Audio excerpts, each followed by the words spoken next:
Ajá, y fíjate tú, me dice recording in progress y yo lo puedo pausar. Nuestro querido Leo Corri, más o menos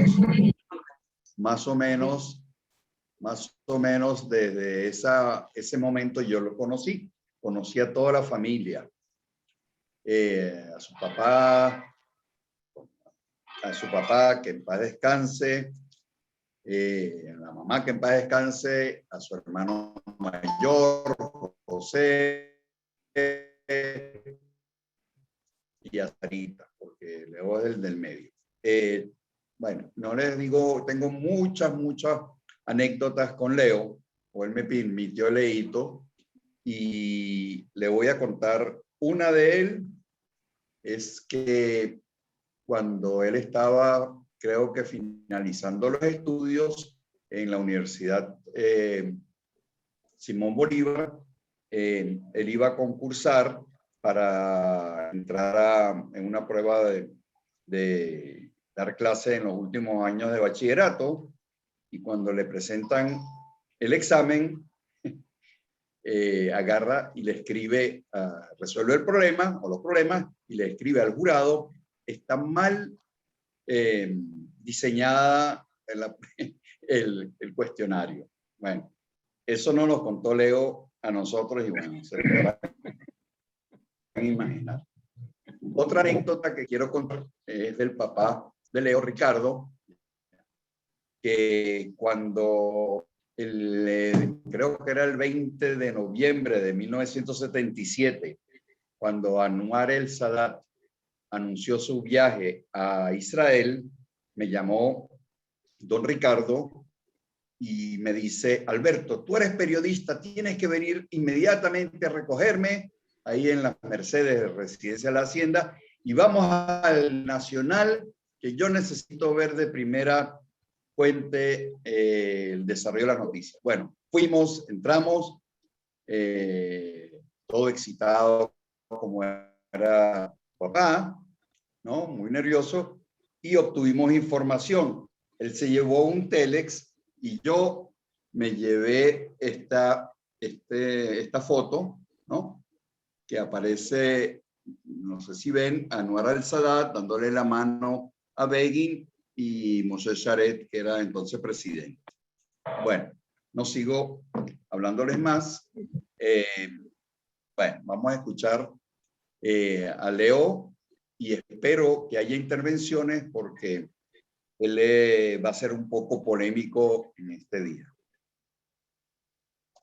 Todo suyo, profesor. Gracias, Alberto.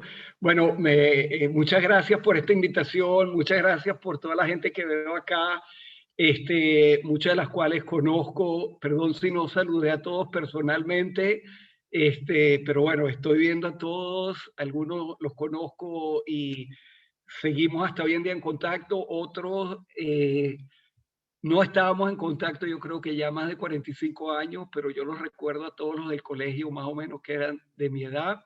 Y bueno, yo en mi profesión de académico, bueno, me sale dar conferencias y charlas profesionales, no políticas o no relacionadas con temas políticos, en muchos lugares del mundo, en muchas instituciones, pero siempre este tipo de charlas digamos, relacionadas con instituciones venezolanas de las cuales yo era parte. Bueno, son las más emocionantes en muchos aspectos, a nivel individual. También una vez que me invitaron a una charla de Simón Bolívar, es una de las ocasiones más importantes que he tenido, y asimismo veo esta charla de hoy.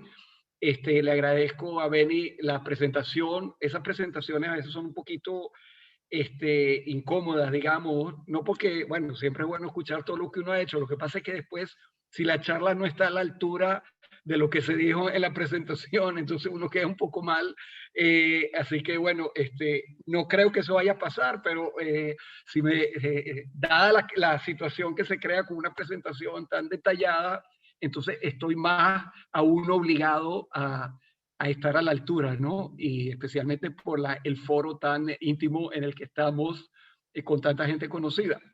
Y como ya lo dijo Alberto, probablemente yo voy a ser un poco polémico yo creo que es importante escuchar voces que no siempre se escuchan y en realidad yo creo que algunos de ustedes saben que yo tengo un blog que lo inicié hace unos meses y la idea era precisamente, bueno, primero porque tengo un poquito más tiempo ya que terminé mis obligaciones como decano por una parte y otra porque yo muchas veces tengo la impresión de que la gente que vive fuera de Israel no siempre tiene, no siempre tiene una idea clara o tiene una parte del cuento de lo que pasa en Israel. Y a mí me gusta dar otra parte del cuento, que es una parte que yo la veo, no soy el único, por supuesto, que no siempre se alinea con las versiones oficiales. Puede ser que algunas veces yo diga cosas que puedan ser incómodas para judíos en el mundo que se sienten plenamente identificados con Israel. Yo creo que es una de las ventajas de ser israelí, sobre todo israelí plenamente identificado con Israel, que uno se puede dar el lujo y tal vez tiene el deber de decir las cosas como uno las ve.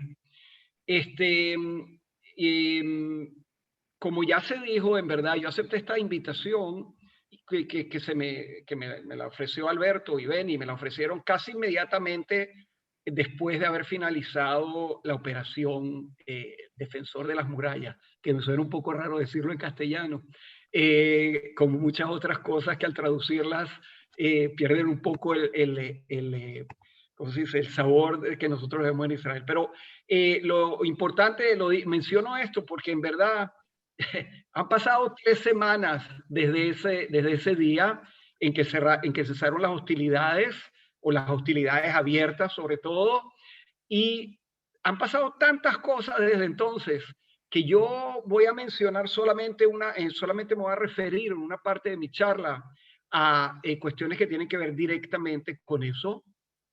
El cese del fuego fue el 21 de mayo. Una de las cosas más dramáticas que pasaron desde entonces es la creación del gobierno, del cual yo era muy escéptico y lo escribí en mi blog. Y los cálculos probabilísticos que hice de que se cree un gobierno de alternativa, yo creo que los cálculos eran correctos, pero dentro de esos cálculos correctos había tal vez un 1% de posibilidad que se cree el gobierno. Bueno, y como sabemos todos los que nos ocupamos un poco de matemáticas, 1% no quiere decir que no va a pasar. No es probable, pero puede pasar. Y aquí hubo un artífice de ese proceso, que fue Yair Lapid, tal vez vaya a decir un par de palabras sobre él, y en realidad nos ayudó a que pase lo que tenía una probabilidad que era bajísima. Pero por supuesto, eso cambia todo el panorama, eso cambia todo el foco de lo que es importante en Israel. Benny mencionó el asunto de la rapidez de las noticias acá, y permítame decirles eso, que nosotros vivimos aquí bajo la maldición, o lo que mucha gente dice que es la maldición china, que dice que le desea a uno que vaya a tener una vida interesante.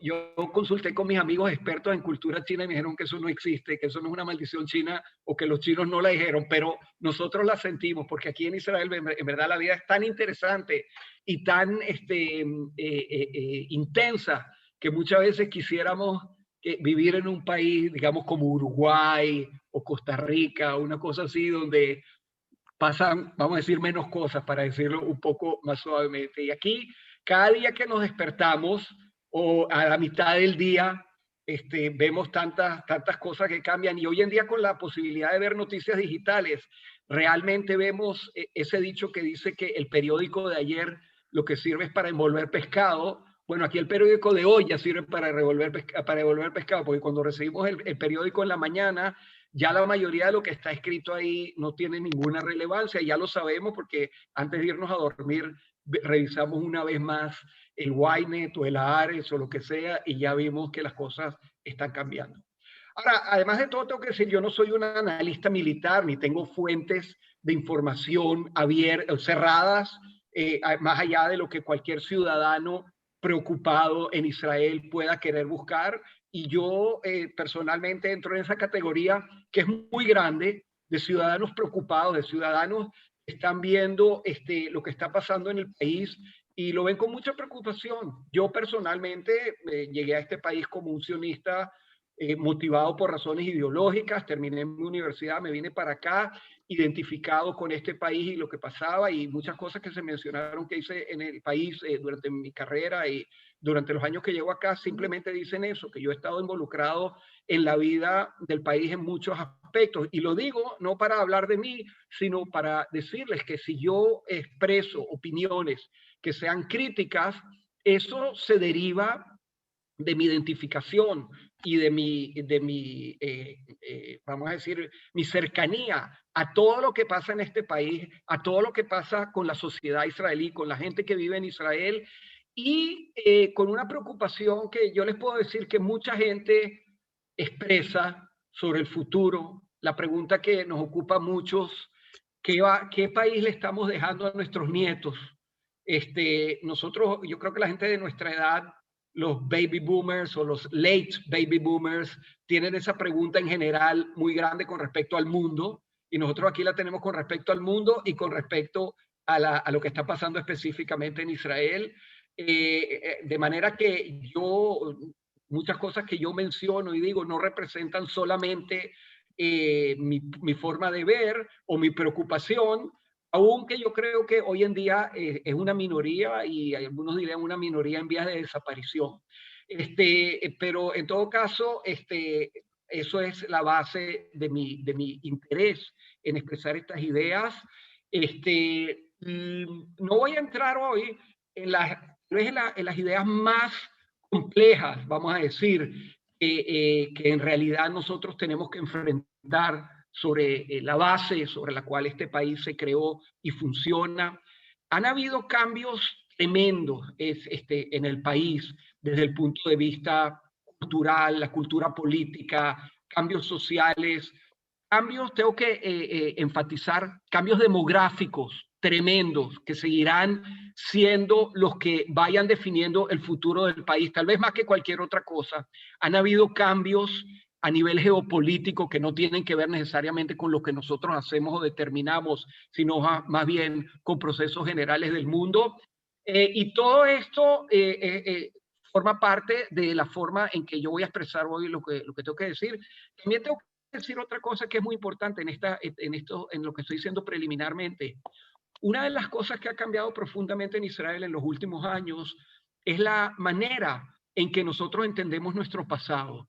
El pasado, estoy hablando no del pasado de hace 2000 años del pueblo judío, sino el pasado de lo que ha sucedido en esta región del mundo desde finales del siglo XIX, que es lo que más cercano a nosotros, cuando las inmigraciones judías empiezan a llegar a la tierra prometida, a la tierra santa, a la tierra de Israel o a la tierra de Palestina, como quieran llamarlo, y simplemente porque ha pasado tiempo y los historiadores hacen su trabajo, sacan cosas y explican los procesos de manera diferente.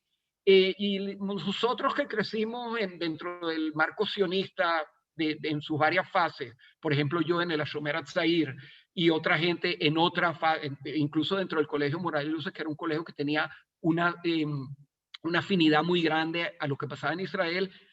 Hay cosas que hoy yo las puedo definir como mitos, como cosas que nosotros las vemos hoy muy diferentes sobre nuestro pasado y hay que saber vivir con él porque estamos aquí, este es nuestro país, este es nuestro lugar y no siempre son fáciles de enfrentar. Yo no voy a tocar hoy esas grandes preguntas de nuestras relaciones con los árabes en general, pero sí en lo que tiene que ver con lo que ha pasado en las últimas semanas. Específicamente yo voy a ser muy crítico, soy muy crítico, siempre ha sido y últimamente más, de Benjamín Netanyahu, que hoy lo podemos llamar el ex primer ministro de Israel. Eso es un título bastante fresco, ¿no? Tiene 2 días de vigencia y para muchos de nosotros es algo importante y sobre todo porque sabemos que puede cambiar y volver a ser el ex primer ministro y volver a ser el primer ministro. Yo quiero decir aquí algo que es importante para el análisis también de lo que pasó en el operativo y de lo que ha pasado en el último tiempo. En general, yo creo que no es muy inteligente y no es muy correcto realizar análisis políticos de lo que pasa en un país o en una zona en un momento determinado, de hacer ese tipo de análisis enfocándose exclusivamente en la personalidad o en la actividad de algún político, por influyente que sea. Y hay que meter otros factores. Sin embargo, la presencia de Netanyahu en este país es tan central y la vivimos tanto que me veo obligado, usando, no a nivel personal, sino tratando en realidad de explicar muchas de las cosas que pasan en este país, de darle esa centralidad. Pero cuando uno hace este tipo de análisis en Israel, otra vez, con respecto al operativo y en general, uno inmediatamente se pone en una posición que lo pueden acusar a uno de oponerse a Netanyahu, porque Netanyahu, uno de sus principales motos políticos es la crítica de las élites y de las fuerzas, de las élites centrales, lo que se llama aquí muchas veces las élites antiguas de este Estado a favor de un cambio en la hegemonía. Y bueno, créanlo o no, de alguna manera yo puedo ser tildado de las élites antiguas por una serie de razones, y por lo tanto, críticas que vienen de una persona como yo hacia el gobierno de Netanyahu pueden ser, o el gobierno y las personas de Netanyahu pueden ser tildadas de eso. Bueno, eso se los voy a dejar a ustedes que lo decidan solo, ¿no? Pero estamos hablando aquí de una situación en la cual yo creo que podemos usar el término elitista, perdón, populista, como un término que define la situación acá, porque, bueno, las cosas básicas del populismo, por cierto, muy importante decir, yo no creo que, viendo la situación, que Bibi Netanyahu haya sido siempre un gobernador populista, pero sí lo hay, es el populismo como vía central de su gobierno, se ha ido enfatizando en los últimos años, especialmente dada la situación personal de él, que está enfrentando cuestiones jurídicas, pero no solamente por eso, sino más bien porque hacia allá se ha desarrollado su personalidad política, en la cual se hace una diferenciación dualista entre el pueblo y las élites, se hace una simplificación de la realidad y se proponen soluciones fáciles a problemas que son sumamente complejos. No creo que tenga que hablar mucho de eso, ustedes lo ven en el mundo, pero sí es importante decir que yo, como otros, vemos la situación así. Siempre podemos dar aquí el ejemplo, la comparación con Trump, que no la voy a hacer del todo, pero una de las cosas que tal vez nosotros esperamos, los que estábamos en contra de Netanyahu y a favor del gobierno de cambio, es la esperanza de que, como decimos acá, que el compresor se pare un poco. Porque cuando hay gobernantes tan dominantes como Netanyahu o como Trump, la sensación diaria de la vida es que tenemos un compresor de aire al lado nuestro que está martillando todo el día. Y bueno, esperamos que en algún momento se calle y nos dé una vida más normal, en donde el gobierno no sea tan central, y haga su trabajo y nosotros hagamos el nuestro.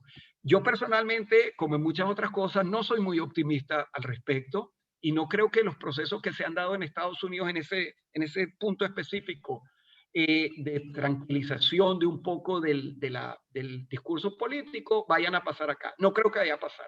Y ya voy a explicar por qué. Otra cosa que es muy importante decir en este aspecto es que nosotros usamos mucho la diferencia entre izquierda y derecha como categoría para entender lo que está pasando en Israel o en otros lugares del mundo. Yo creo que esa es una diferenciación que en el caso de Israel y en otros casos confunde más que aclara.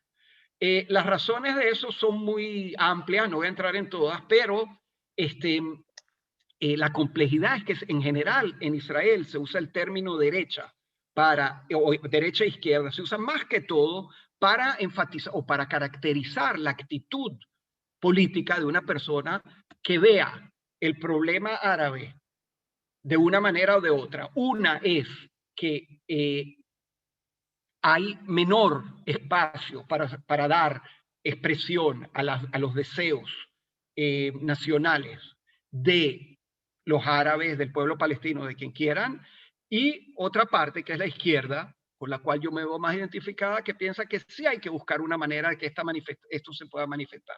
Pero digo que no es muy útil y no es muy útil en este momento porque dentro de esa derecha hay una cantidad enorme de matices que se manifiestan en la discusión que tenemos hoy en el país, en las elecciones que hubo, en el gobierno que se formó y otra vez en el operativo, sobre el cual yo les prometo que voy a hablar, pero veo necesario dar el contexto. Yo creo que algunos de ustedes que me comentaron que vieron la entrevista que tuve con Napoleón Bravo, ahí traté de dar un contexto muy amplio. Yo no quiero dar un contexto tan amplio, pero sí quiero dar aquí un contexto político relevante a la discusión o para entender también lo que pasó en el operativo de la defensa de las murallas. Y esto es una parte de eso.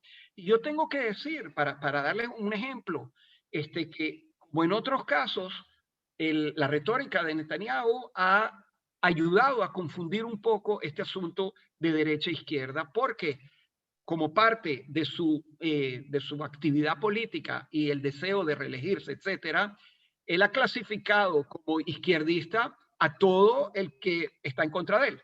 Y eso es muy confuso, yo creo, para la gente fuera de Israel, o así me parece. Así que quiero aclarar este punto.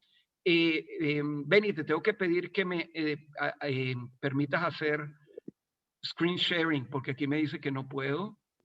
Entonces, si me lo permites, por favor, quiero darle algunas foticos aquí de la gente para que sepan de quién estamos hablando en el gobierno anterior y en el gobierno actual. Aquí estamos.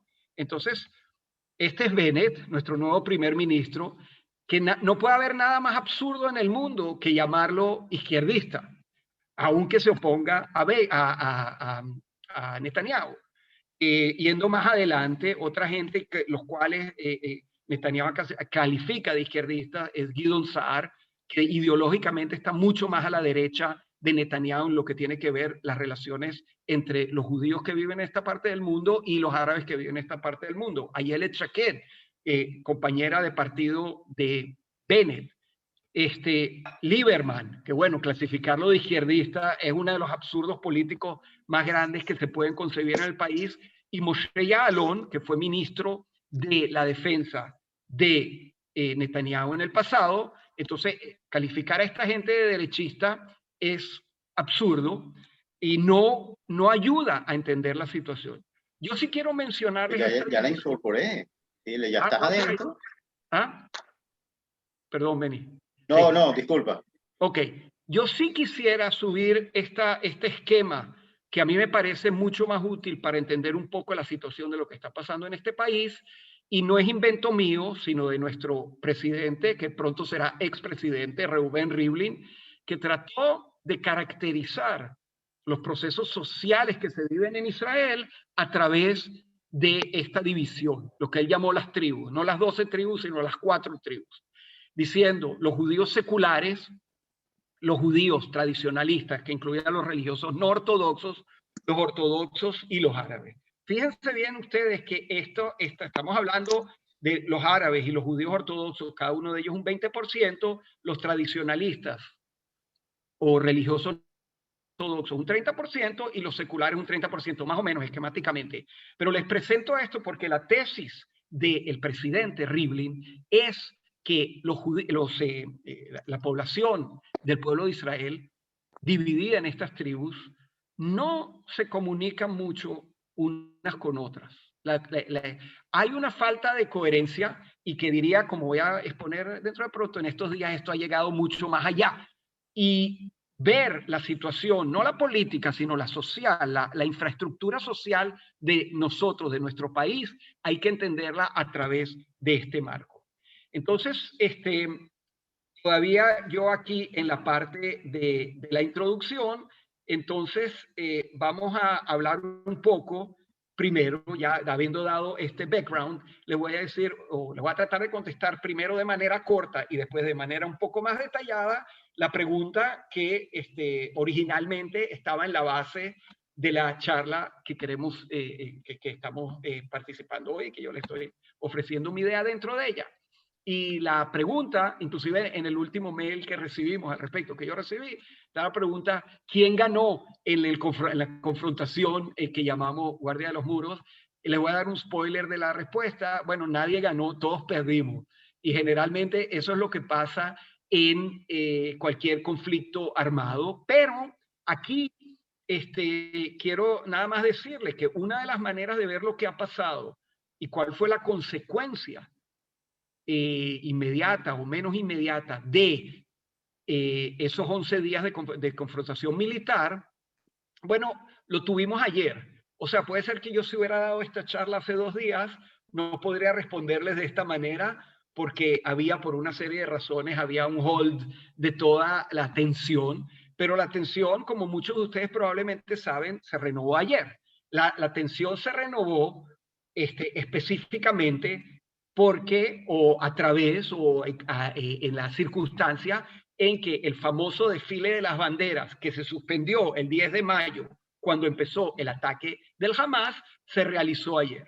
Ahora, aquí esta cuestión de las banderas, podríamos hablar de ello 2 horas para entender parte de la situación de Israel en general y en este aspecto. Porque, por una parte, no hay duda que hay aquí un elemento de provocación. Por otra parte, hay un elemento de soberanía. Estamos hablando de un desfile de banderas de Israel que se hace en lo que Israel define como la capital del Estado de Israel, y no hay en ninguna parte del mundo otra definición de cuál es la capital de un país que lo que el país dice.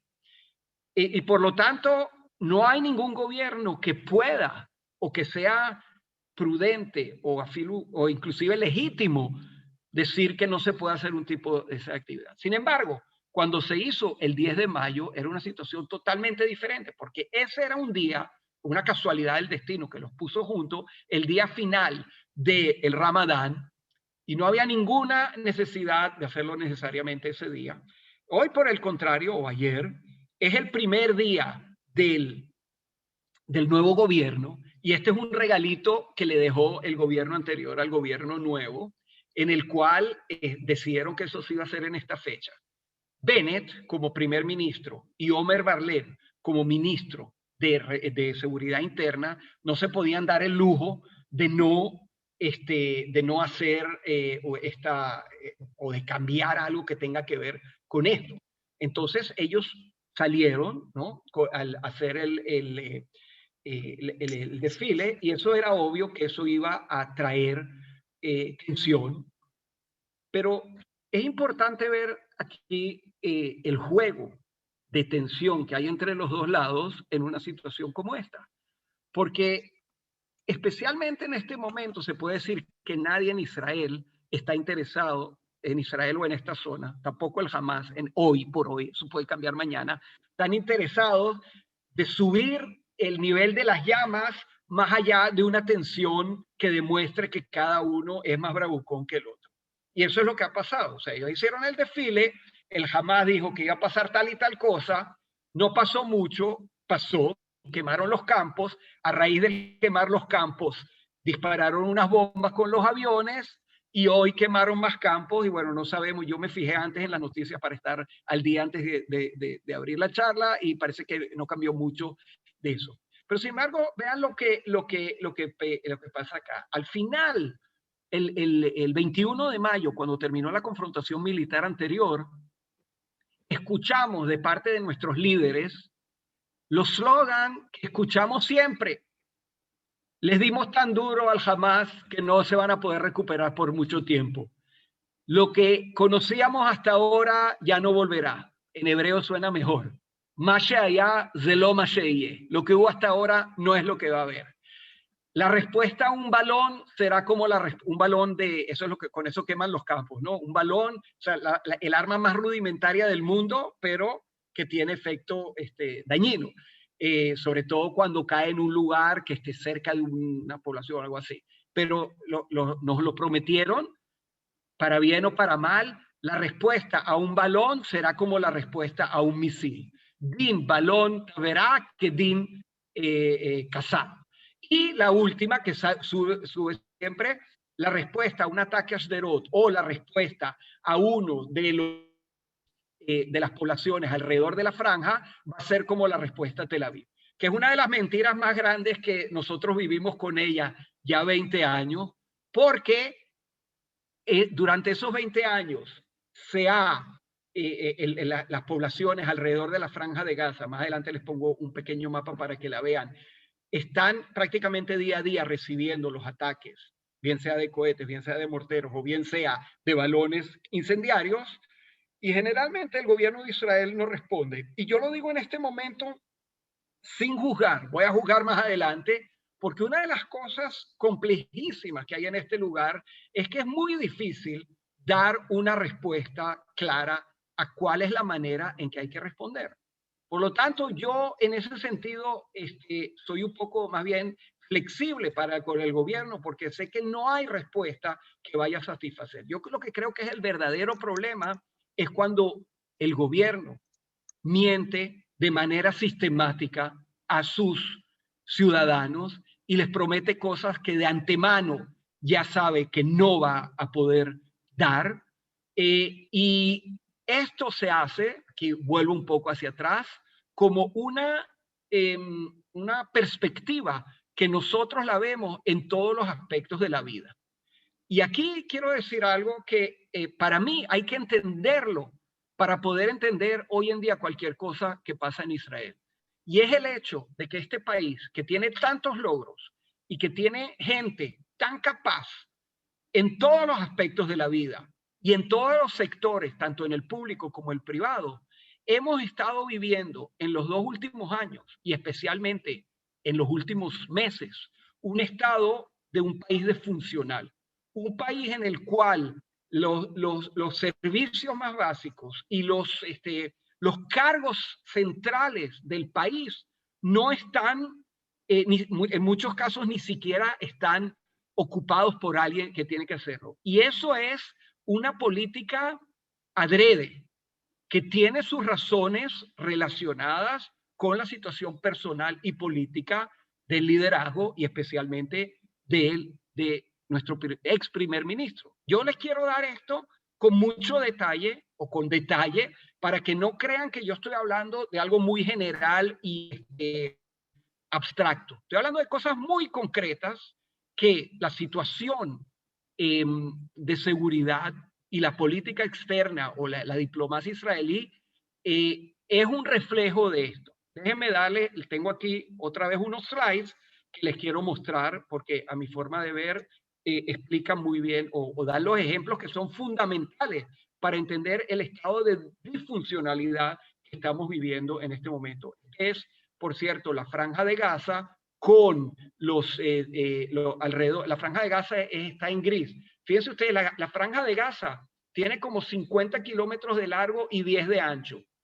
Y ese pequeño lugar, que es uno de los grandes infiernos del mundo, en parte por la relación nuestra hacia ellos y en parte por su propia responsabilidad, ese pequeño lugar es el que a raíz de él y con estas bombas, ¿no? Con eso es con lo que nos están atacando hoy, logran hacer un cambio muy grande. Entonces, les cuento por qué digo que este país está viviendo una época de situación disfuncional. Por ejemplo, la policía. Este es Ronnie Al-Sheikh, que fue comandante en jefe de la policía durante 3 años. Generalmente el comandante en jefe es 4, pero a los 3 se le puede cancelar el cargo, y eso fue lo que pasó con él. Estamos hablando de una persona también ideológicamente muy de derecha, estaba en el servicio secreto de Israel, y Bibi Netanyahu lo nombró porque pensó que le iba a hacer la vida fácil con las investigaciones. Pero al momento en que vio que no fue el caso, porque este señor se empeñó en que los investigadores tenían que hacer su trabajo, él no se metía en las investigaciones, pero les daba mano libre, entonces Netanyahu y su entorno decidieron frenarlo. Pero eso no vuelve al país disfuncional. Lo que vuelve al país disfuncional es que durante más de 2 años no tuvimos comandante en jefe de la policía, sino solamente un comandante interino. Y eso es muy grave, especialmente en un país como este. ¿Por qué? Porque un comandante interino y todos los líderes de la policía, al momento de no haber un cargo fijo, están todos dependientes de que demuestren o no demuestren para con el primer ministro o para con el ministro de la Seguridad Interna. Esto fue algo que se hizo adrede durante más de 2 años. Al final de año nombraron a este señor, no se vayan a equivocar, este no es Robin Williams disfrazado de soldado israelí, este es Kobi Shabtai. Bueno, todavía no podemos hablar mucho de él, pero tardaron más de 2 años para que lo nombre. Hace 1 año y medio, este señor que ustedes ven aquí a la derecha, Shai Nitzan, que es ¿cómo se dice? Attorney de la Nación, no sé cómo se llama el nombre de este cargo, también Netanyahu lo veía como... Probablemente procurador, sí, bueno, yo no sé muy bien los nombres, me perdonan si no los digo correcto, pero es una fiscal general. El fiscal, exactamente, el fiscal de la Nación, no el general, porque el general es de al lado, aquí está dividido un poco diferente.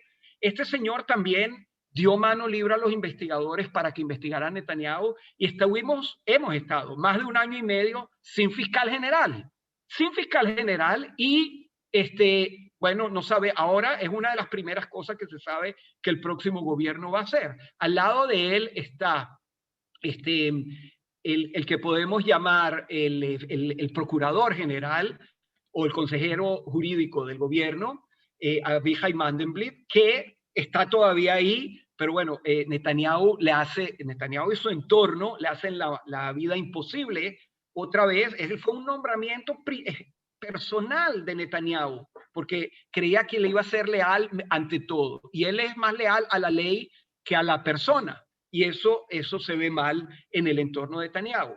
Aquí tenemos la comisión de nombramiento de jueces. Ese es un cuento muy largo, no se lo voy a hacer todo, pero este personaje que ustedes ven aquí, el señor Calvo a la izquierda, es el jefe del colegio de abogados, que a diferencia de lo que pasaba en este país a lo largo de la historia, donde los abogados más importantes y destacados tenían ese cargo precisamente para ser partícipes del nombramiento de jueces, ahora teníamos a este señor que lo votaron, que estuvo envuelto en todo tipo de escándalos, incluyendo favores sexuales a cambio de promoción de un juez, de una juez.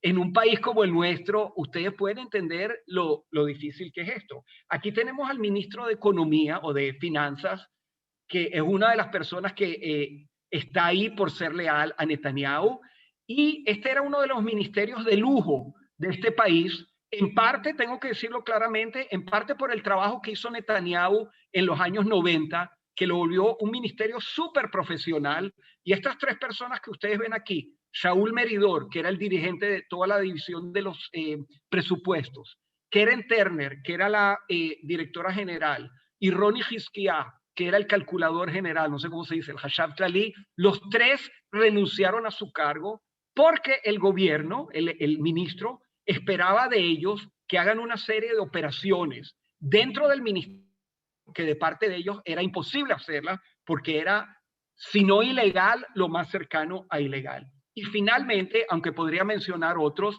este es el ministro de Educación saliente, que es un ex general.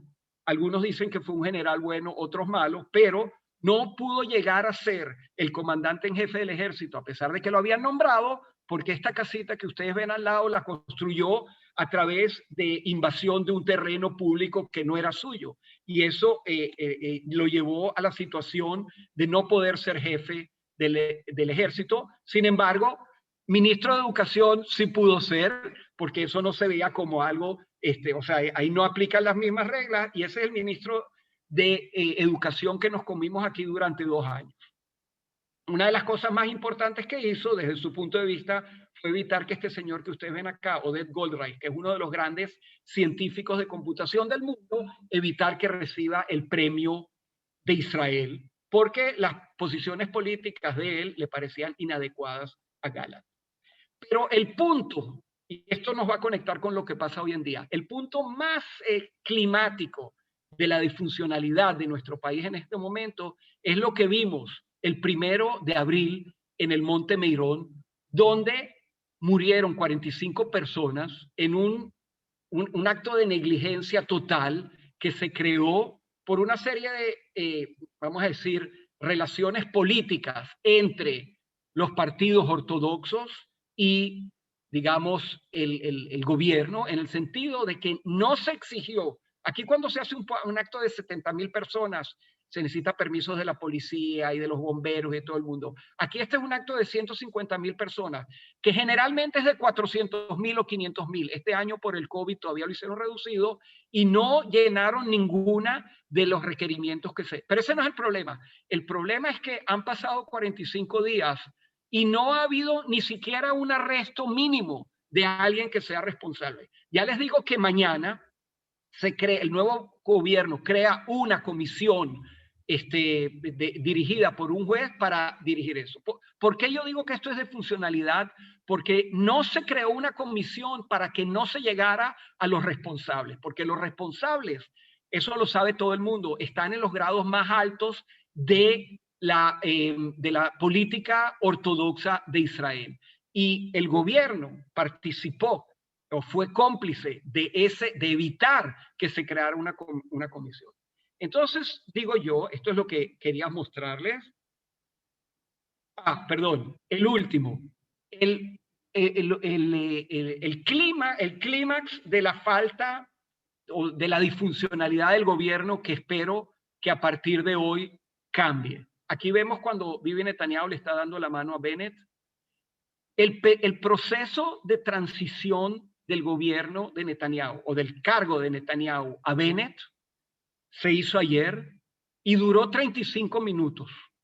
Yo creo que muchos de los que están sentados aquí escuchando han estado en cargos que han necesitado hacer transición a una persona nueva que toma el cargo.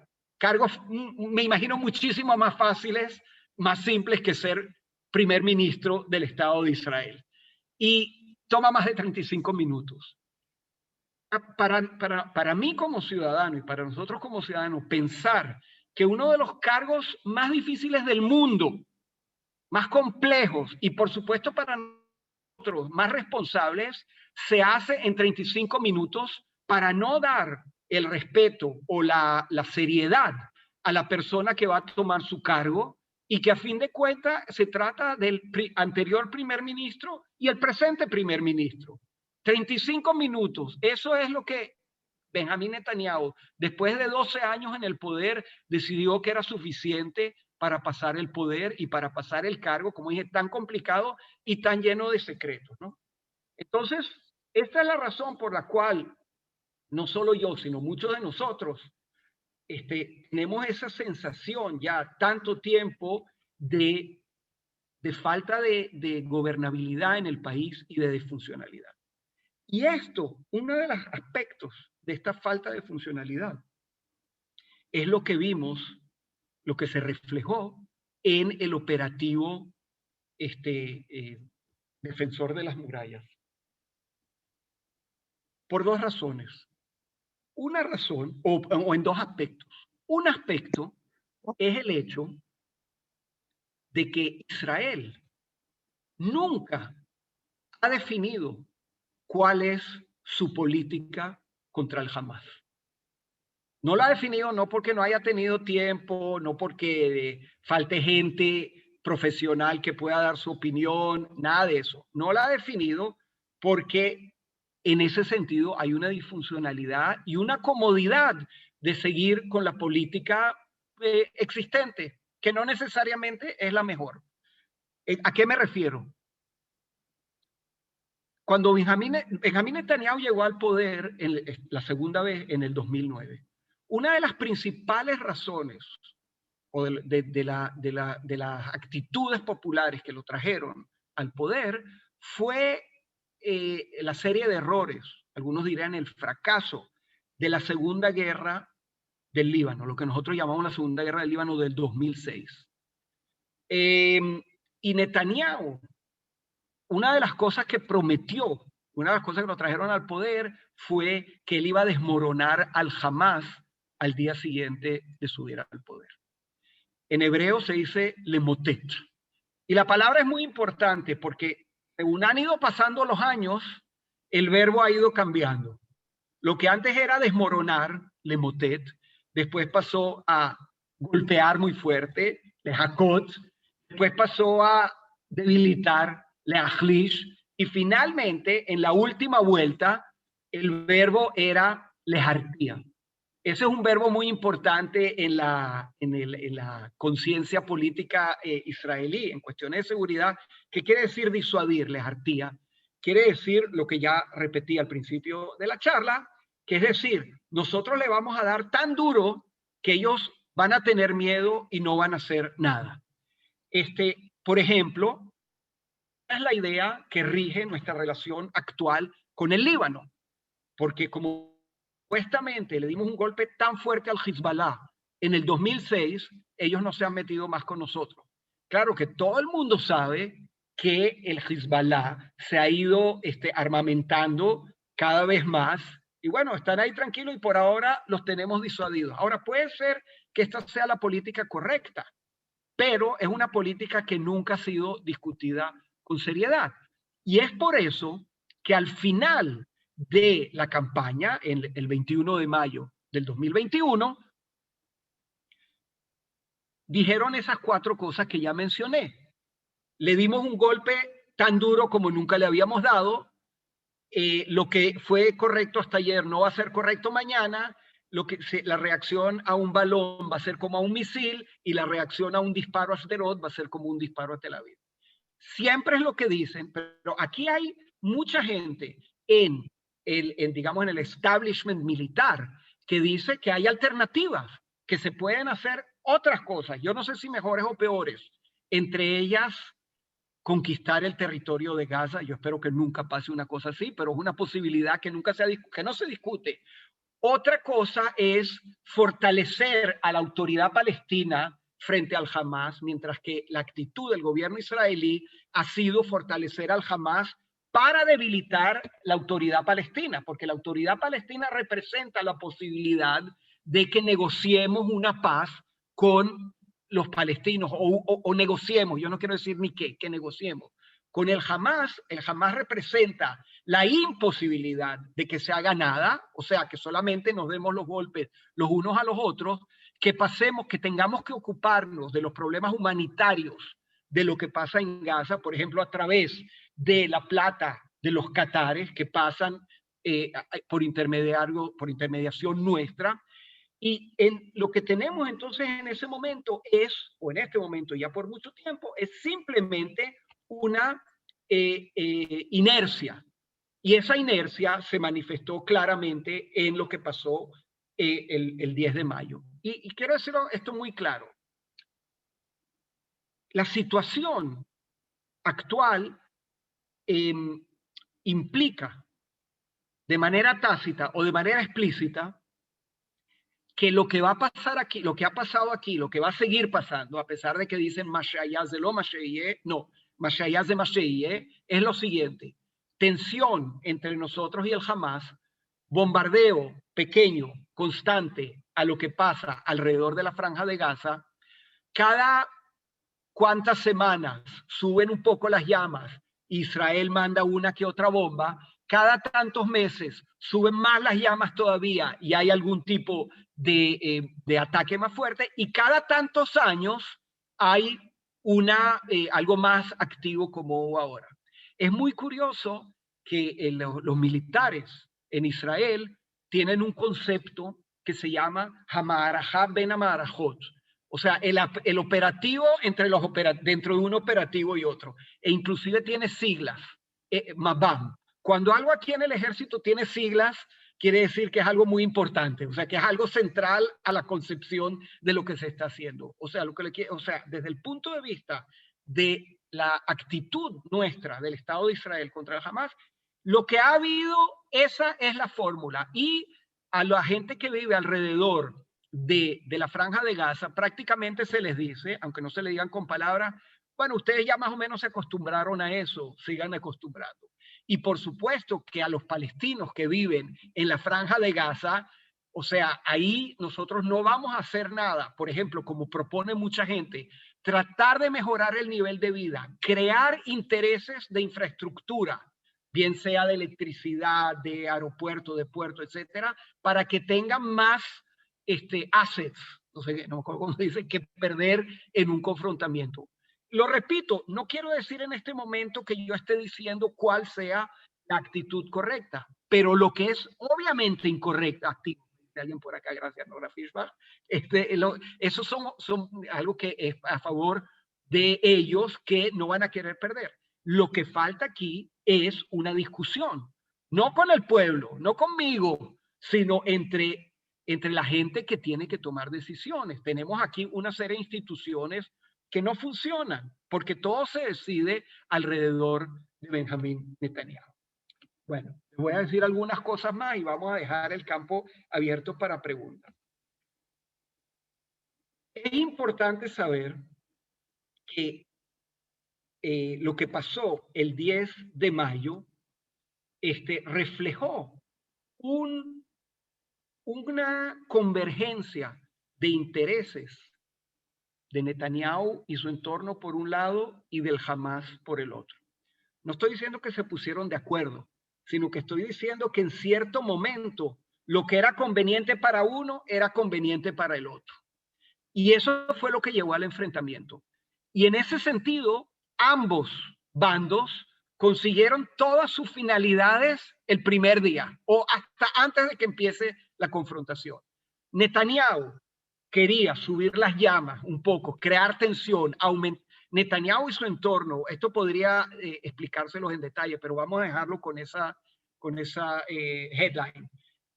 Subir la tensión porque eso le prometía, desde su punto de vista, y tengo que decir que yo también creí que es lo que iba a pasar, eso le prometía que la posibilidad, el 1% de probabilidad de que se cree un gobierno alternativo dirigido, en un proceso dirigido por Yair Lapid, ese 1% iba a bajar a 0,1%, porque entre otras cosas la formación de un gobierno dependía y estamos dependiendo de la participación de partidos árabes, Ram, de Mansur Abbas.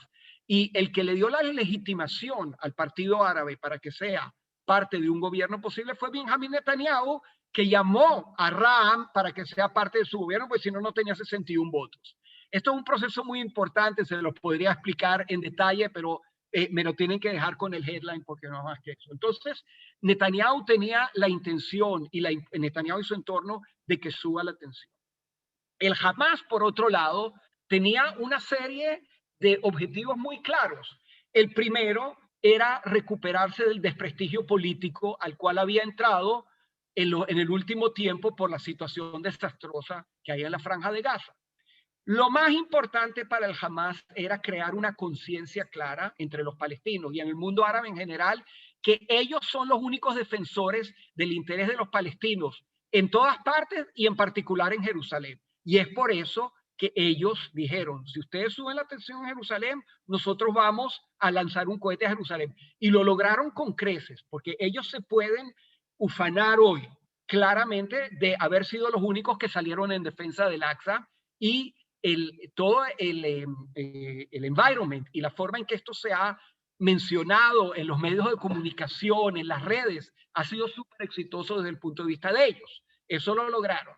Después, debilitar más aún a la autoridad palestina, con lo cual había una convergencia de intereses muy importantes con los intereses de Israel como los veía el gobierno de Israel.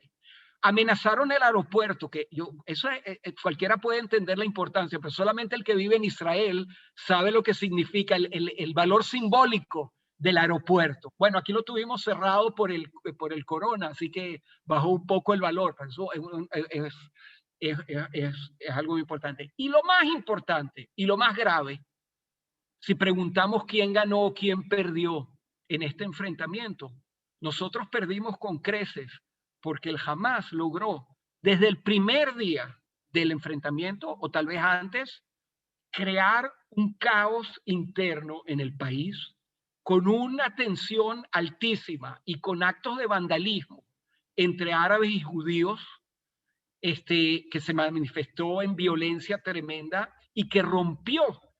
Y eso quiere decir también una tensión muy grande entre árabes y judíos, rompió el tejido muy delicado que existe entre las varias partes del pueblo. Ahora quiero mencionar, no quiero dar aquí una idea de que aquí había una convivencia ideal entre árabes y judíos y que esto es un paraíso y que esa convivencia es muy difícil, pero existe.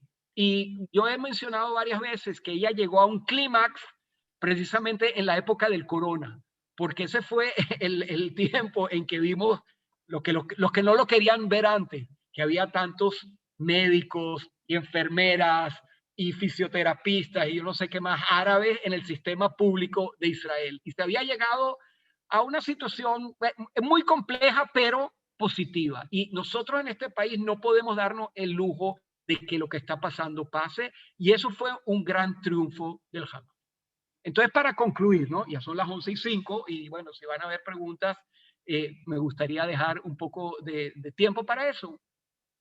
Estamos con un nuevo gobierno.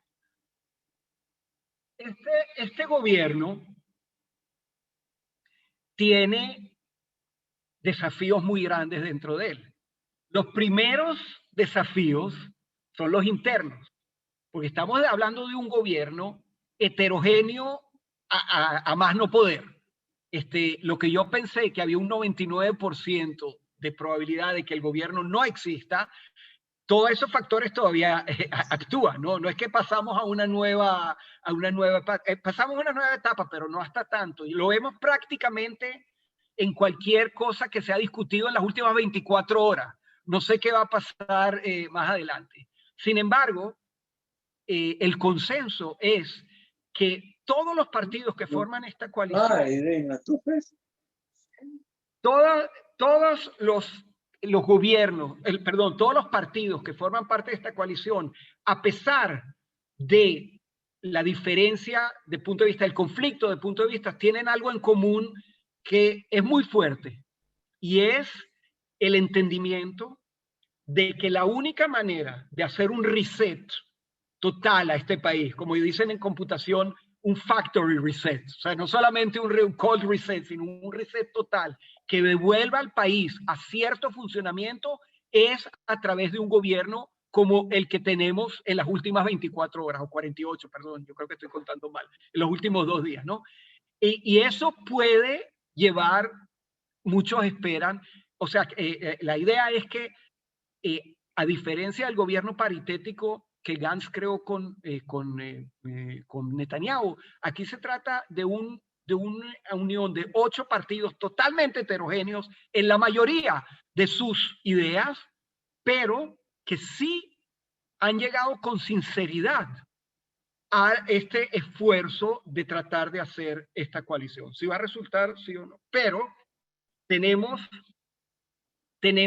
los problemas, ellos, el gobierno y nosotros como ciudadanos de este gobierno, tenemos los desafíos objetivos. Después de un año y pico de corona, con unos problemas económicos tremendos, con una hostilidad a nuestro alrededor, con lo que dije de del rompimiento del tejido interno de la sociedad, problemas de educación, y pare usted de contar porque son tremendos. Hay gente muy buena en este gobierno, hay gente profesional, políticos de primera categoría, aunque muchos de ellos para mí son totalmente opuestos a mi forma de ver, pero se trata de gente con experiencia. Y bueno, lo que podemos hacer en este momento es esperar, rezar, digamos, también los que entre nosotros no acostumbran a rezar como parte de su rutina diaria, de que tal vez esto nos lleve, este gobierno tal vez no va a tener mucho tiempo, pero si llega, yo personalmente me contentaría con que llegue a romper esa disfuncionalidad que se ha creado y que los ministerios israelíes y la infraestructura gubernamental israelí vuelva a funcionar. No era la mejor del mundo, pero era razonable, era muy buena en algunos lugares y nos daba muchas de las respuestas, no siendo siempre las respuestas que uno quería, pero el país estaba manejado en muchos sentidos y hoy no lo está. Bueno, yo paro acá y Benny, tú me dices cómo participar aquí en la discusión, en las preguntas. Okay, bueno, en primer lugar, Leo, gracias porque un tema muy difícil, condensarlo en una hora es complicado. Efectivamente, como nos lo anticipaste, pusiste un punto de vista tal vez diferente del que estamos acostumbrados a ver. y siempre es enriquecedor entender todas estas cosas que ocurren de puertas adentro. Hay algunas preguntas ya por el chat, yo las voy a leer. Creo que es la mejor manera para, en beneficio del tiempo, responder hasta donde se puede, ¿no? Tengo primero a Jacobo Rubinstein, te saluda, te felicita por tu exposición, y él pregunta qué tan estable y sostenible es el nuevo gobierno dentro de las leyes y dentro de las realidades políticas de Israel. ¿Qué son las 3 acciones claves para este nuevo gobierno los primeros 100 días? Bueno, yo creo que respondí en parte a la pregunta, ¿no? Ya dije algunos de los desafíos, pero es interesante que Jacobo menciona aquí los 100 primeros días, porque yo creo que ese es un concepto universal que existe en todos los gobiernos del mundo y en todos los campos del mundo, con una sola excepción, desde que yo recuerdo, hoy aquí en Israel. Nosotros vimos el ejemplo que di de Netanyahu, le dedica 35 minutos a Bennett para pasarle el cargo, como dije, más difícil del mundo. Yo creo que es un gran ejemplo, pero te voy a decir algo más. Casi todos, tengo que exceptuar aquí una ministra que lo dijo diferente, pero todos los ministros que pasaron el gobierno o no lo pasaron como se debe o no dijeron nada o dijeron: les deseamos que no alarguen la vida en este puesto y que nosotros volvamos pronto. Este gobierno no va a tener 100 días de gracia. No existe, no va a haber. Los problemas son grandes, pero como dije, hay una razón para esperar o para rezar o para querer o para creer que esto puede tener cierto éxito. Hay que tenerlo muy claro, solamente en los campos muy, muy limitados en los cuales todos los que participan saben que hay acuerdo. O sea, no va a haber nada que sea, y lo cual es muy difícil decirlo, porque por dar un ejemplo que a mí me parece simple, la relación con la comunidad LGTB. Para alguna gente es lo primero y para otra gente es imposible. Por ejemplo, Mansur Abbas sería imposible. Y si vamos más allá en cuestiones de presupuesto, de educación, la clave de todo es el señor Yair Lapid, que puedo decirlo yo otra vez, cambiando mi opinión, cuando él se entró a la política hace como 11 años, para mí era era un payaso, una cosa inconcebible que un señor lo que ha hecho es presentar programas de televisión los viernes en la noche y quiere ser primer ministro. Pero este es un señor que ha estudiado el asunto y es hoy uno de los políticos más respetados de este país. Y logró lo imposible. Y él es el responsable. Él va a seguir. Le dieron el mandato para crear el gobierno y él se lo cedió a Bennett, que tiene solamente 6 votos. Eso es un proceso político brillante y de hecho ahí está el gobierno. Bueno, él va a tener que seguir llevando de la mano a los 8 niños, ¿no? A cada uno por su lado para que vayan juntos. No es fácil, no es fácil para nada. Ok, gracias Leo. Tenemos a Nora Fischbach, Sí. que envió varias preguntas y las voy a leer todas. Creo que parte ya ha sido respondida. Primero pregunta de la fragilidad del nuevo gobierno, creo que se ha hablado de eso. Ella comenta que la primera crisis la puede provocar Biden. Sí. Pregunta del tema de Irán. Sí. Luego, ¿qué sabemos, qué sabe usted de lo que pasó en Jordania hace pocos meses con un intento de golpe de Estado? Problema de los medios de comunicación en Israel. Wow. Gobierno de inmovilidad. Bueno. Y finalmente, la paz es un concepto judeocristiana para su parecer. ¿Qué nos dice, Leo? Bueno, Nora, no voy a poder responderte a todo eso, pero voy a agarrar las preguntas fáciles, si me lo permite, porque las difíciles... Mira, tú hablas, por ejemplo, de Biden. Bueno, primero que no sé si será el primero, porque la competencia de ser el primero que traiga una crisis es una competencia muy fuerte. Van a haber muchos que van a querer. Pero yo creo que lo de Biden es algo muy general, o sea, representa algo muy general que es importante sí referirse a él. Y es el hecho de que en política internacional aquí estamos como si, y eso también tiene que ver con lo de Irán. Y más hoy escuchamos hace 5 minutos, hace 1 hora ya que estaba cenando, que el proceso ahí, lo que había se cerró. Pero aquí lo voy a decir claramente mi opinión.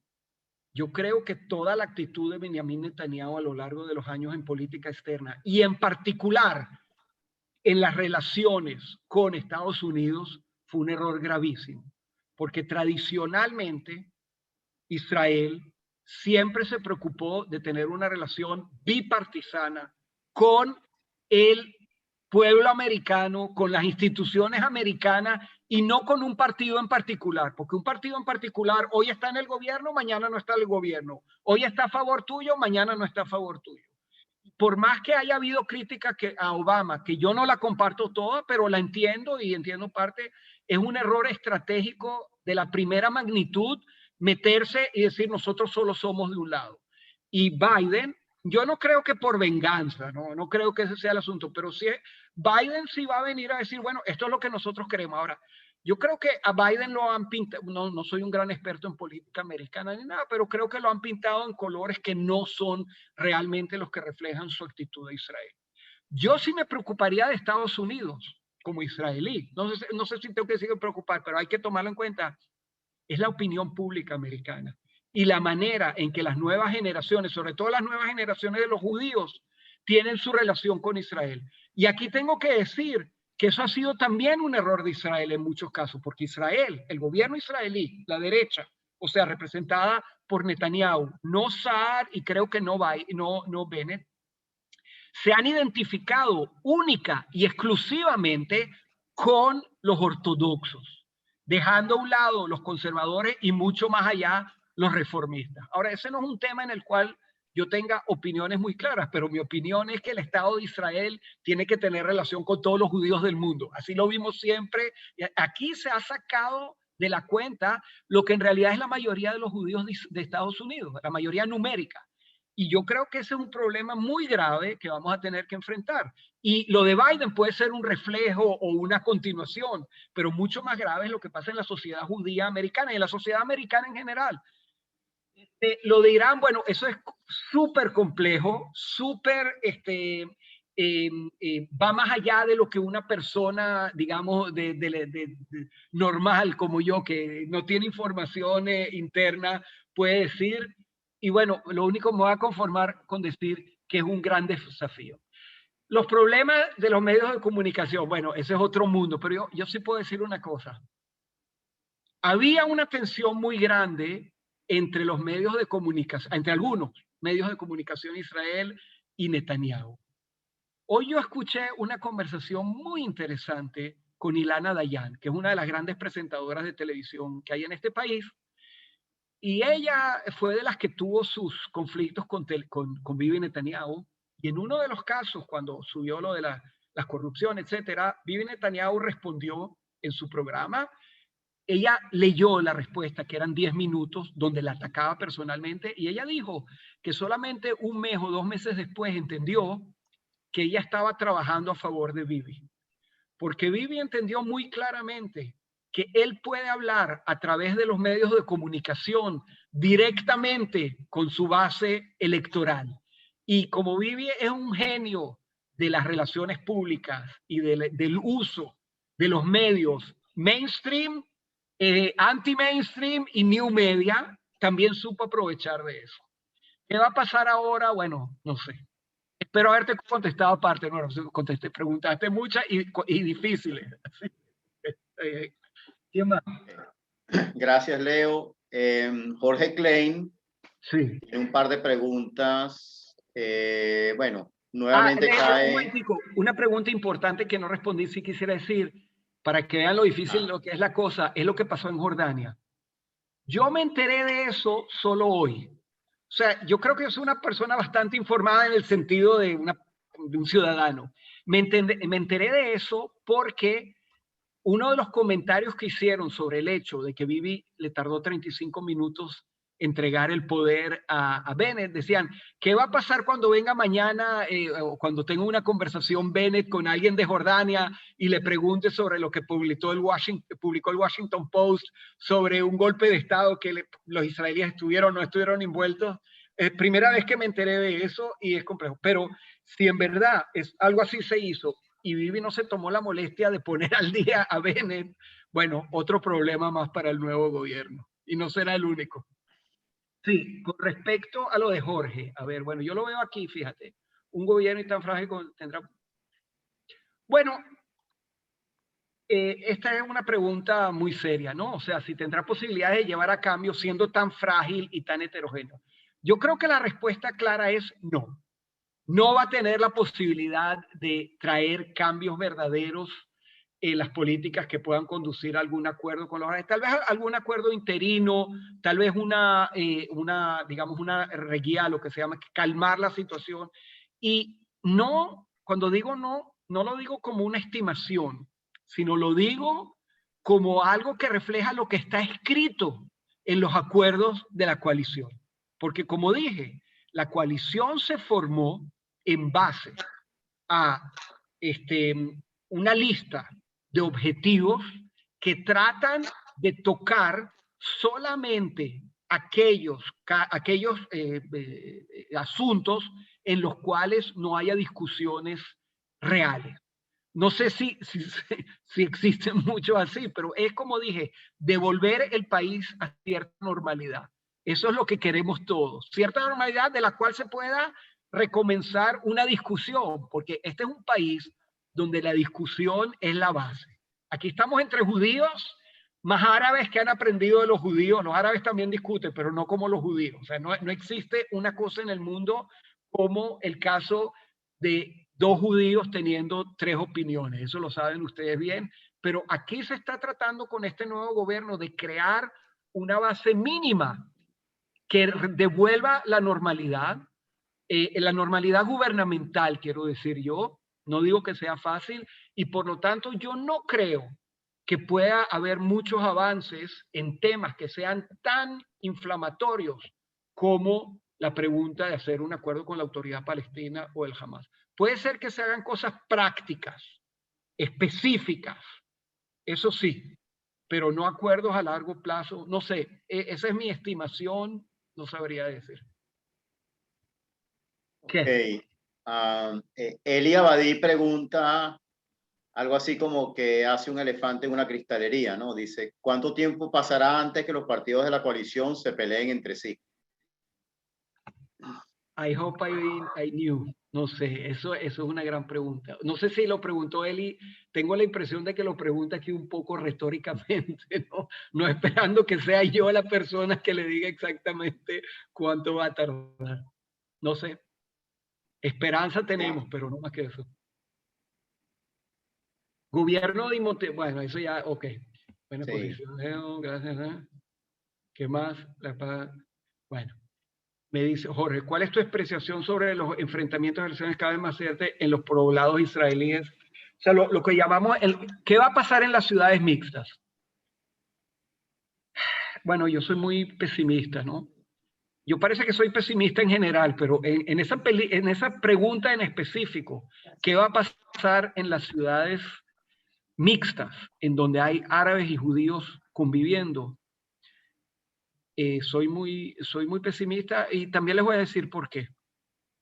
Yo les dije que yo no quiero pintar una situación idílica que supuestamente haya existido una convivencia en Yafo, ni en Aco, ni Nazaret, ni ninguno de esos lugares. Nazaret no es muy mixta, pero está la ciudad al lado, Nazaret y Lit, que ahora le cambiaron el nombre. No era un lío, pero había convivencia. Eso lo puede, o sea, hay testimonios de eso por todos lados y yo se los podría dar. Pero hay ciertos procesos. Tal vez si no estuviéramos en el Medio Oriente y en Israel, los podría llamar limpiamente procesos de gentrificación que están afectando esos lugares. Gentrificación es un proceso... Hay 44 personas metidas. Gentrificación es un proceso que ha causado problemas en todos lados del mundo, en todas las ciudades donde se ha dado, porque lo que pasa a fin de cuentas es que la población original y el tejido social original de esa ciudad se va deshaciendo y gente con mayores posibilidades económicas toman el lugar de otra gente que no puede enfrentar la situación que se ha creado desde el punto de vista económico. Y bueno, eso se ha escrito mucho y no seré yo el gran experto. Sin embargo, en nuestro caso, esa gentrificación, entre comillas, tiene aspectos religiosos, étnicos, nacionalistas y una serie de aspectos que transforman lo que es un problema en cualquier lugar del mundo, la gentrificación, en un problema agudo. Esto se los podría decir en detalle porque conozco bien el asunto y yo hablo con mucha gente, árabes que viven en Yafo, que viven en Aco, y sé cómo ellos ven el asunto. Y aún sin entrar aquí en la pregunta de quién tiene razón o quién no tiene razón, el enfrentamiento se ha agudizado. Y bueno, por eso dije que el Hamas tuvo un gran éxito desde el punto de vista de sus intereses en crear, en hacer explotar de un día para otro las relaciones que habían. Y bueno, se está trabajando muy duro a nivel comunitario, no a nivel, también a nivel nacional, pero sobre todo a nivel comunitario, la gente que vive en esos lugares, de tratar de reconstruir el tejido social. No es fácil, se los digo con mucha preocupación, no es fácil. ¿Quién más dice por acá? Isaac Nahon, ¿qué preguntaste, Isaac? Perdón que se me borró, o sea, ok. ¿Puedes repetir la pregunta, Isaac, para que en vez de que yo la esté buscando? Él pregunta sobre la disfuncionalidad del sistema electoral y político, ¿cómo se podría reformar ese sistema? Ok. O sea, es una disfuncionalidad que no tiene que ver con la funcionalidad que yo hablé, ¿no? Entiendo, Isaac. O sea, yo hablé de una disfuncionalidad práctica de lo que pasa al día a día y tú presentas una pregunta diferente, no menos grave que la... ¿Y cómo sabemos que no es menos grave? Porque no es una discusión teórica. Estamos viendo que estábamos a punto de pasar a la quinta vuelta de elecciones. Entonces, algo no funciona acá. Pues no puede ser que tengamos un sistema que no es capaz de crear una situación de gobierno. Y peor aún, también cuando la hay, hablaron del gobierno frágil, pero aquí todos los gobiernos son frágiles. O sea, aquí yo expliqué por qué en particular este gobierno tiene una fragilidad que no habíamos visto antes. Pero también el gobierno de Netanyahu era tremendamente frágil y los gobiernos anteriores y todo el tiempo nosotros vemos gobiernos que tienen una mayoría por un pelito, como decimos, ¿no? En Venezuela. Y eso quiere decir que en cualquier momento, cualquier Haber Knesset, y eso lo vamos a ver ahorita muy fuertemente, se convierte en lo que llaman aquí Kol Mamzer Melech. Cada bastardo es un rey, ¿no? O sea, cada cual se vuelve un rey porque puede hacer lo que quiere. O sea, expliqué la situación hasta ahora, yo supongo que tú la sabías, Isaac, por eso preguntaste, pero para que sepamos de qué estamos hablando, ¿no? ¿Tiene corrección? Esto tiene dos tipos de respuestas. Una es, o sea, ambas son bastante negativas, ¿no? Pero son dos tipos de respuestas diferentes. Una es, si se puede crear un proceso que lleve a un cambio de sistema en el cual las cosas no funcionen así. Y la otra pregunta es si existe un interés de parte de quien tenga que haber un interés que pueda hacer un cambio en esto. Y yo digo que la respuesta es bastante negativa en ambos aspectos, pero me voy a referir primero a la primera parte.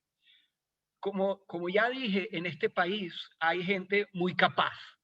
Yo los veo por todos lados y cada vez me impresiono más en cualquier lugar donde yo piso, de todos los sistemas, bien, en la academia por supuesto que conozco mejor, pero no solo, en los gobiernos, o sea, yo conozco aquí gente en los ministerios, en todo el sistema de gobierno, gente muy seria, muy capaz y muy dedicada a su trabajo. Y hay institutos, lo que se llama think tanks, ¿no? Aquí los hay por montones y son de la primera categoría a nivel internacional, diría yo. Y te aseguro o sea, te lo aseguro como un hecho, pero más allá de cosas que yo inclusive ni sé, que esa es una de las grandes preguntas que esos think tanks y gente en la academia se dedica a tratar de proponer cambios en el sistema. No es fácil porque el problema, claro, está en el sistema, pero el problema no proviene del sistema. El problema proviene de la demografía y de la demografía política. O sea, con este mismo sistema, si viviéramos en procesos demográficos diferentes, la situación no sería tan compleja. Fíjate que cuando yo llegué a Israel, bueno, ya me estoy poniendo un poco viejo decir cuando yo llegué a Israel, pero no fue hace tantos y tantos años o después. Aquí había partidos que sacaban 40 votos en las elecciones. O sea, el Likud 40, mi Mifleget Avoda 42. El Likud 38, mi Mifleget Avoda 33. Ahora estamos hablando de un primer ministro que llega a su puesto con 6 votos, ¿no? Con 6 escaños. Eso es un cambio fundamental y por lo tanto, como esos son los procesos demográficos, ahí es donde está el problema. Claro, el sistema tiene sus problemas, pero refleja algo mucho más profundo, ¿no? Sí, hablando de los procesos demográficos, Samuel Cohen, Samuca, él pregunta, ¿podrías comentarnos sobre la influencia y tendencia de los cambios demográficos y su influencia? Bueno, Sí. se cortó, pero me imagino. Bueno, ya como lo mencioné, sociedad. no me queda más remedio que explicarlo. Yo creo que, a ver, te lo voy a decir con una metáfora y después lo voy a decir más en un sentido diferente. Todos los años tenemos aquí lo que se llama el Premio de Israel, ¿no? Pras Israel. Entonces, en el Pras Israel, ya mencioné un aspecto político desagradable que se dio este año, pero no es eso lo que quiero mencionar. Hace un par de años le dieron un premio importante a uno de los rabinos, o sea, pero no por su actividad rabínica, sino por su actividad de estudio de las investigaciones del texto bíblico. Un personaje muy interesante, muy importante. Entonces dijeron lo siguiente, o vamos a poner, antes de que lo llamaran a él al escenario, llamaron a un profesor de biología muy importante que hay acá, que ha hecho muchos avances científicos y describieron su vida. Entonces dijeron, este señor nació en Estados Unidos, en Polonia, o nació en Israel, estudió acá, tuvo muchos alumnos, etcétera, etcétera, y hoy está casado, como dijeron de mí, vivo con mi esposa en Israel, no gané el premio de Israel, pero vivo con mi esposa en Israel, tengo 2 hijos y 2 nietos. Este biólogo que mencioné tiene 3 hijos y 4 nietos y un bisnieto.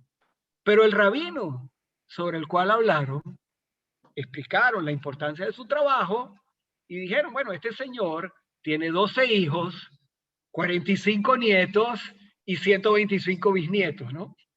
Eso te explica la realidad demográfica que estamos viviendo. Y si hubieran dado el premio a un profesor de ciencia árabe o beduino más aún, entonces los números hubieran sido mucho más grandes todavía, ¿ok? Entonces, ¿eso qué quiere decir? Que cuando yo mostré antes ese slide, esa diapositiva, donde dije 20, 20, 30, 30, ¿qué va a pasar aquí dentro de 40 años? Ahora, yo quiero aclarar, no quiero, cuando digo eso, no quiero decirlo en el sentido nosotros somos mejores que ellos, ellos son mejores que nosotros. Podría decirlo, podría entrar en esa discusión, no es la discusión. El problema está en otro lugar.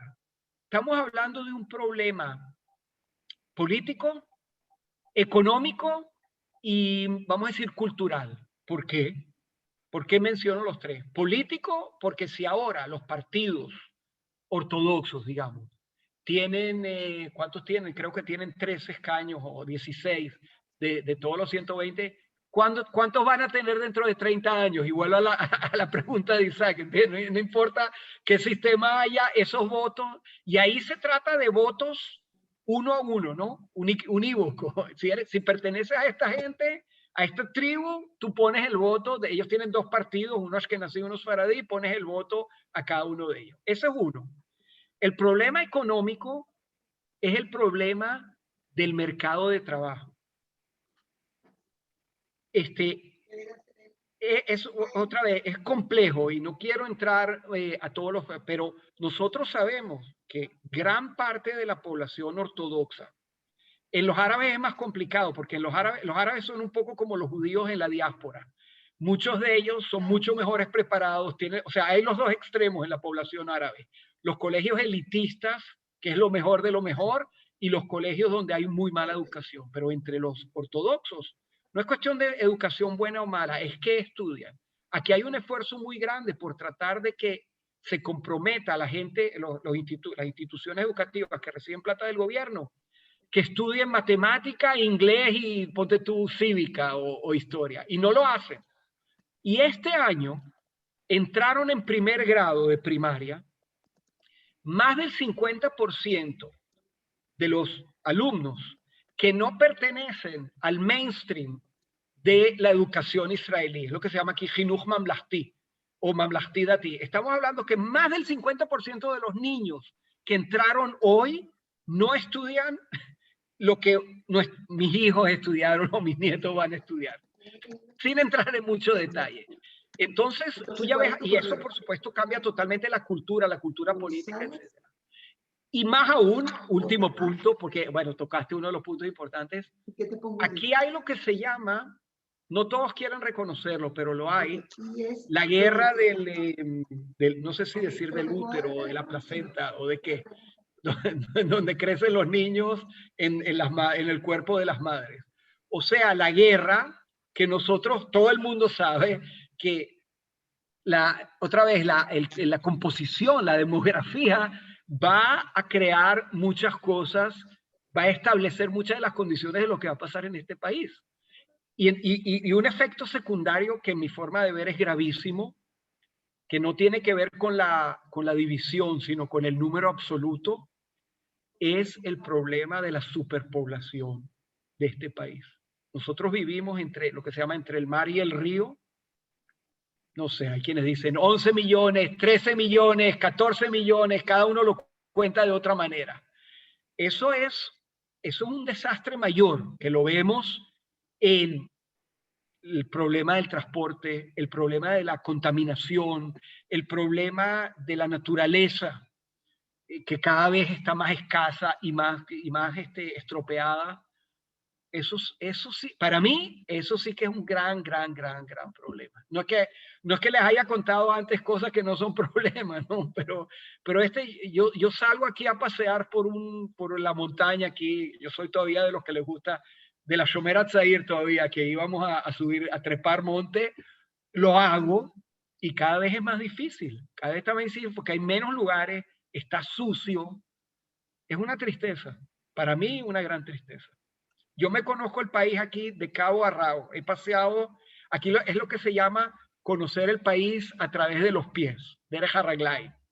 Yo, o sea, parte por el ejército, parte porque sencillamente es una tradición familiar acá y hay mucho así.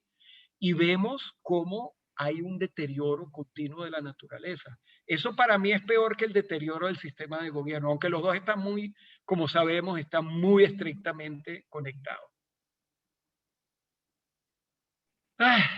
Hay otra pregunta acá sumamente difícil.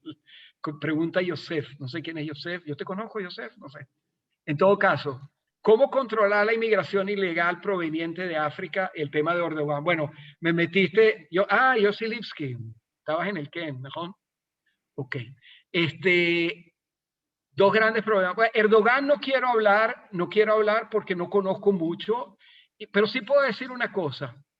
Turquía es para Israel alternativamente a veces un problema y a veces un gran aliado. Inclusive Erdogan mismo. No lo pondría solamente como blanco y negro. Con respecto a la inmigración, bueno, ¿en qué país del mundo más o menos avanzado han resuelto el problema?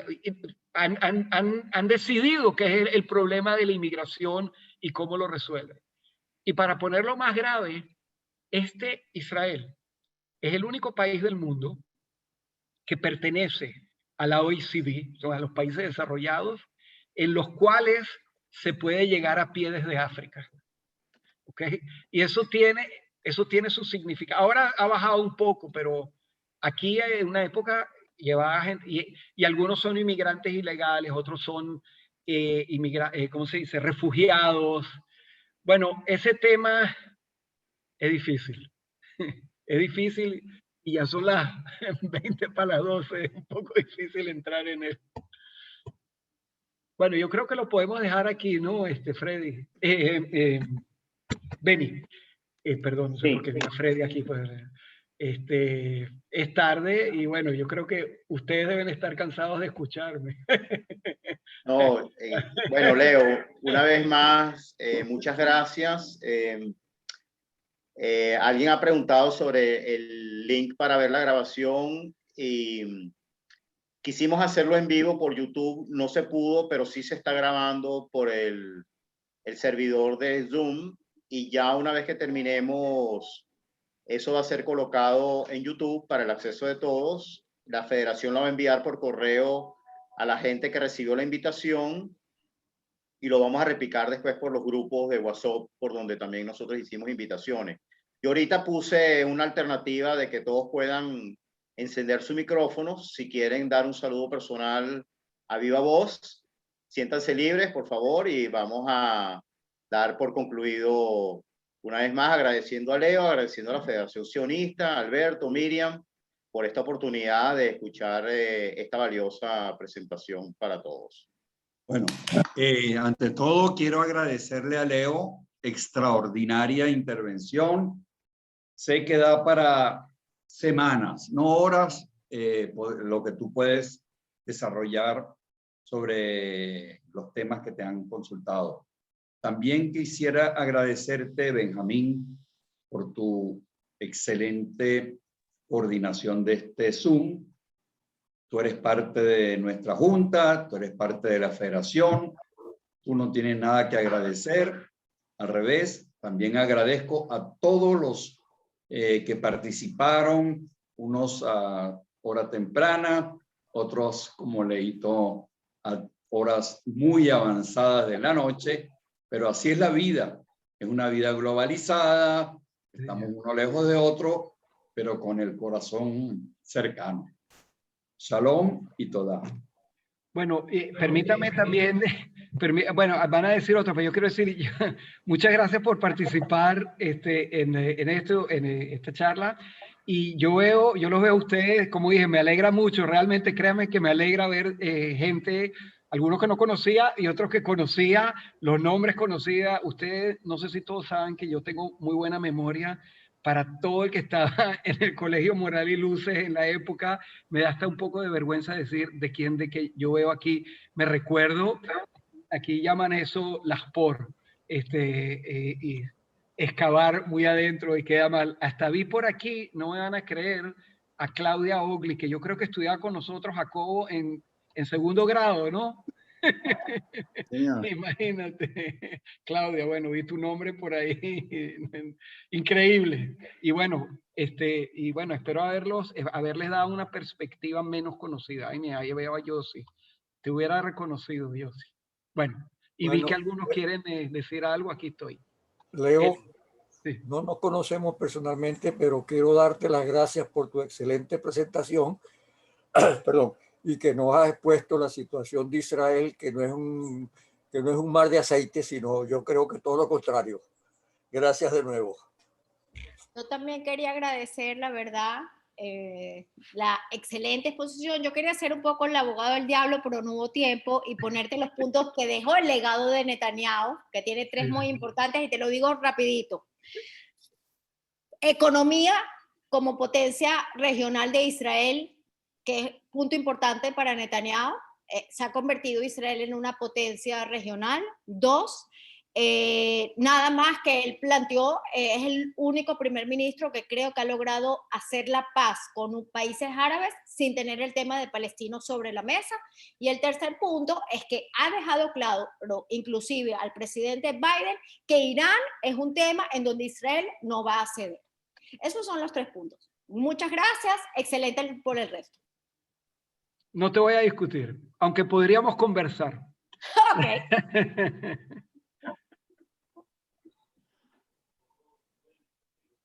Bueno, gracias a todos los que me escribieron aquí una nota de gracias y bueno, nos veremos más adelante. A mis viejos amigos del colegio, por supuesto, y a todos los demás.